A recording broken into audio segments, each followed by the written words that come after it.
오늘 함께 볼 말씀은 로마서 11장 31절에서 36절까지 말씀 우리 같이 보겠습니다. 로마서 11장 31절부터 36절까지 말씀 우리 같이 한 목소리로 읽겠습니다. 이와 같이 이 사람들이 순종하지 아니하니 이는 너희에게 베푸시는 긍휼로 이제 그들도 긍휼을 얻게 하려 하심이라. 하나님이 모든 사람을 순종하지 아니하는 가운데 가두어 두심은 모든 사람에게 긍휼을 베푸려 하심이로다. 깊도다 하나님의 지혜와 지식의 풍성함이요 그의 판단은 헤아리지 못할 것이며 그의 길은 찾지 못할 것이로다. 누가 주의 마음을 알았느냐? 누가 그의 모사가 되었느냐? 누가 주께 먼저 드려서 갚으심을 받겠느냐? 이는 만물이 주에게서 나오고 주로 말미암고 주에게로 돌아감이라. 그에게 영광이 세세에 있을지어다. 아멘. 할렐루야. 말씀에서 귀한 은혜가 저와 여러분의 있기를 소망합니다.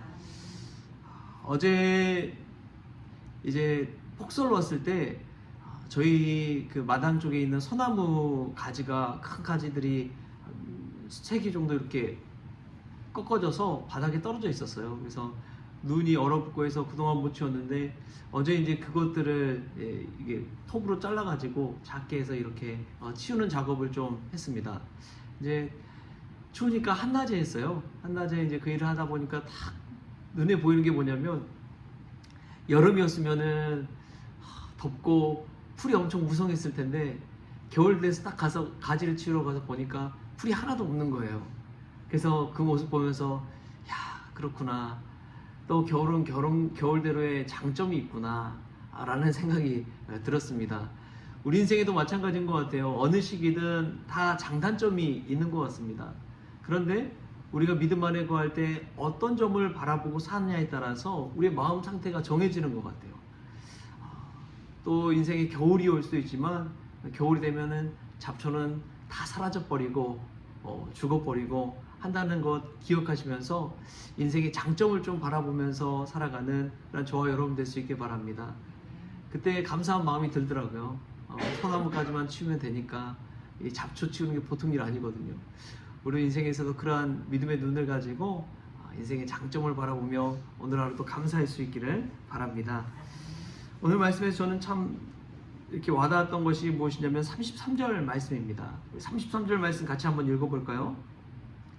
깊도다 하나님의 지혜와 지식의 풍성함이여 그의 판단은 헤아리지 못할 것이며 그의 길은 찾지 못할 것이로다. 아멘. 깊도다 하나님의 지혜와 지식의 풍성함이요. 여러분 깊다는 것을 좀 한번 정말 깊다라고 표현해 보신 적이 있으십니까? 저는 이제 한 해 여름 되면 한 번씩 아이들과 계곡을 한 번씩 가요. 가는 계곡이 있는데 거기 어디냐면 이제 가평의 용추계곡, 가보셨는지 모르겠는데 가평의 용추계곡이라는 곳이 있습니다. 거기 이제 계곡물이 엄청 깊어요. 근데 언뜻 딱 봤을 때는 이 맑고 보니까 얕아 보여요. 근데 딱 들어가 보면 깊어요. 우리 눈이 봤을 때는 착각을 하는 것이죠. 우리의 눈으로 봤을 때는 잘 모릅니다. 저 깊이를 가늠할 수가 없어요. 그러나 그 깊이에 들어가 보면, 계곡물에 뛰어들어 보면 정말 깊구나 라는 것들을 깨닫습니다. 하나님의 말씀의 은혜도 저는 이와 같다고 믿습니다. 우리가 하나님의 말씀의 은혜를 체험할 때에 그 하나님의 은혜가 얼마나 깊은지, 하나님의 지식이 얼마나 깊은지, 또 하나님의 생각이 얼마나 높은지 그것을 깨달을 수가 있습니다. 이것은 하나님의 지혜와 지식뿐만 아니라 하나님의 사랑도 마찬가지입니다. 하나님의 사랑은 우리가 헤아릴 수가 없습니다. 깨달을 수가 없어요. 미리 예측할 수도 없습니다. 얼마나 그 하나님의 사랑이 깊고 넓은지요. 사도 바울이 이제 에베소서에 그런 말씀을 고백을 했잖아요. 바울의 기도라고도 하는데 제가 한번 에베소서 3장 17절부터 19절까지 말씀 한번 읽어드리겠습니다.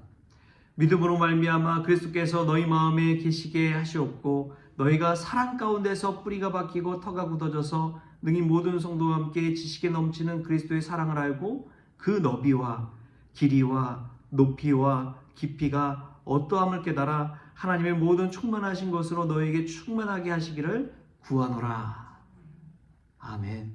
여러분, 하나님의 사랑, 예수 그리스도의 사랑이 얼마나 그 너비와 이 길이와 높이와 깊이가 어떠한지 깨달아서 그 하나님이 정말 이 측량할 수 없는 사랑으로 우리를 사랑하시는구나 깨달을 수 있기를 바랍니다. 그 사랑의 대표적인 예가 예수 그리스도의 십자가 사랑입니다. 예수님이 이 땅에 와서 이 갈릴리 사역을 시작으로 엄청난 기적을 베풀었잖아요. 권위 있는 가르침을 행했습니다. 그래서 그 말씀을 듣는 이들마다 무릎을 탁 치면서 그렇지, 맞지. 하나님의 진리의 말씀에 압도되었어요. 뿐만 아니라 그는 말만 가르치는 것이 아니라 예수님은 행함으로써, 치유함으로써, 기적으로써 그리스도 하나님의 아들 되심을 나타내셨습니다. 그런데 예수님 곁에서 따르던 제자들과 그 많은 사람들, 여인들 전혀 알지 못했어요. 예수님의 사랑의 이 결정이 어디서 드러나느냐? 예루살렘까지 올라가서 왕의 자리에 올라가는 것이 아니라 십자가에 올라가셨다는 사실입니다. 온 인류를 사랑하는 그 마음으로 십자가 사랑을 실천하셨어요. 그 십자가를 질 것이라고는 그 누구도 상상도 하지 못했습니다. 생각지도 못했어요. 그래서 세베대 아들 야고보와 요한 그 어머니가 예수님을 찾아와서 하신 말씀이 그거잖아요. 예수님, 나중에 예수님 좌우편에 우리 아들들이 좀 올라가게 해주십시오. 앉게 해주십시오. 그 이야기를 한 것이 무엇입니까? 만약에 십자가에 지겠다고 하는 그 자리에 있다면 그렇게 부탁했겠습니까? 어머니가. 절대 그렇지 않다는 것이죠. 예수님이 권력의 정점에 서셔서 이 나라의 왕이 되고 로마 제국도 물리치고 그런 나라를 예수님께서 세울 것이다. 그러한 생각을 했기 때문에 그러한 이야기를 하는 것이죠. 우리 예수님께서는 그 하나님의 사랑, 그리스도의 사랑을 아무도 알지 못하는 그 십자가를 통해서 이루셨습니다. 저는 지금도 이 하나님의 사랑, 하나님의 지혜, 하나님의 지식은 너무나 깊고 풍성해서 우리가 헤아릴 수 없다고 믿습니다. 우리 앞에 닥치는 이 겨울과 같은 시련이 닥칠 때도 마찬가지고요. 생각지도 못한 일을 경험할 때도 마찬가지입니다. 이 일을 통해서 하나님이 이루시고자 하는 바가 있으실 줄 믿습니다. 지금 시국도 저는 마찬가지라고 믿습니다. 비상계엄 사태가 일어나고 나라가 불안정하고 저는 오히려 이런 기회를 통해서 전쟁의 위기까지 치닫지 않는 것에 참 감사하다라는 생각이 들어요. 그래서 리더가 만약에 교체되고 한다면 오히려 더 평화롭고 안정된 또 국민을 두려워할 줄 아는 다음 리더가 생기지 않겠습니까? 그때의 나라가 더 오히려 한층 더 성숙하고 또 위기를 극복해 나가고 어떤 상황에서든 이 구조적으로 시스템으로 갖춰져 가는 나라가 되지 않을까 그런 생각이 들더라고요. 여러분, 하나님의 사랑과 이 지혜는 너무나 깊습니다. 할렐루야. 우리 앞에 닥친 많은 문제들, 어려운 것들, 그 너머에 하나님의 사랑이 있다는 것을 바라보시면서 그 모든 문제를 이겨낼 수 있는 저와 여러분 될 수 있게 바랍니다. 세르반테스 돈키호테를 쓴 작가가 있죠. 그가 이런 말을 했어요. 불가능한 것을 손에 넣으려면 불가능한 것을 시도해야 한다. 불가능한 것을 손에 넣으려면 이 불가능한 것을 시도해야 된다라는 말을 했습니다. 여러분, 어려운 문제를 이겨낸다는 건 쉬운 일은 아니지요. 그러나 그것을 이겨내고 버텨내고 인내하고 성숙했을 때 우리는 이전과 다른 사람이 될 줄 믿습니다. 그게 중요한 거예요. 믿음의 체험, 믿음의 경험을 해본 사람만이 하나님의 이 놀라운 능력을 깨달을 수가 있는 것이죠. 저는 우리 성원교회를 위해 늘 기도합니다. 우리 성원교회가 이 어려운 시기를 오히려 한층 이겨내서 믿음의 반석 위에 세워져서 오히려 하나님의 살아계심을 증거하는 교회가 됐으면 참 좋겠다. 여러분, 그것이 믿음 아닙니까? 안 된다, 안 된다, 불가능하다, 그냥 말만 하는 것이 아니라 오히려 불가능한 것을 이겨내고 극복하고 시도하고 세워갔을 때 야, 이것은 사람이 할 수 있는 게 아니야. 이거는 하나님이 하신 거야. 분명하게 말할 수 있잖아요.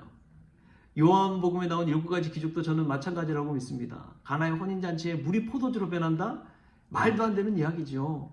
그러나 물이 포도주로 직접 변한 것을 볼 때에 그렇구나, 예수님은 그리스도시구나, 우리가 분명하게 깨달을 수가 있는 것입니다. 일상 가운데 때로는 안 될 거야 하는 것들을 한번 시도해 보십시오. 목표는 높게 잡으십시오. 그래서 그 목표가 이루어졌을 때, 야, 이것은 내 능력으로 절대 할 수 없는 것인데 하나님 안에서 기도함으로 믿음으로 나아갔더니 하나님께서 이 불가능한 것을 이루셨어. 이것이 바로 하나님의 깊은 지혜와 사랑이야. 이렇게 만방에 고백할 수 있는 그런 우리 성원 가족들 다 될 수 있기를 주신 예수님의 이름으로 축원합니다. 기도하겠습니다. 주신 하나님 감사합니다. 인생에는 늘 장점과 단점이 있다는 것을 깨닫습니다.